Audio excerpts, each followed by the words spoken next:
Reddy arrest అక్రమ case వెనుక కుట్ర కోణముందన్నారు ఉమ్మడి చిత్తూరు జిల్లా వైసీపీ అధ్యక్షుడు భూమన కరుణాకర్ రెడ్డి. చంద్రబాబు లోకేష్ కక్ష సాధింపు రాజకీయాలు రాష్ట్రంలో అరాచకమైన పరిస్థితుల వైపుకు నెట్టివేయబడుతుందన్నారు.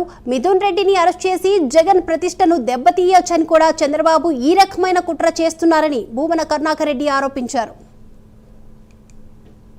పోలీసు వాళ్ళు అరెస్టు చేసేటువంటి క్రమంలో దాని వెనుక ఉన్నటువంటి తెలుగుదేశం కూటమి యొక్క కుట్ర ఎంత దారుణమంటే ఆ మద్యం స్కామ్ తో ఏ రకమైనటువంటి సంబంధము మిథున్ రెడ్డికి లేకపోయినా, మిథున్ రెడ్డి పాత్ర ఇసుమంతా కూడా కనుగొనలేకపోయినా కక్ష కట్టి జగన్మోహన్ రెడ్డి గారికి ఆత్మీయుడు కనుక ఈయనను ఒక ముద్దాయిగా ప్రకటించి మిథున్ రెడ్డిని అరెస్టు చేస్తే జగన్మోహన్ రెడ్డి గారి యొక్క ప్రతిష్టను దెబ్బతీయొచ్చు అన్న కారణంగా ఈ రోజున ఈ రకమైన బరితెగింపుకు తెలుగుదేశం ప్రభుత్వం బనాయిస్తున్నది.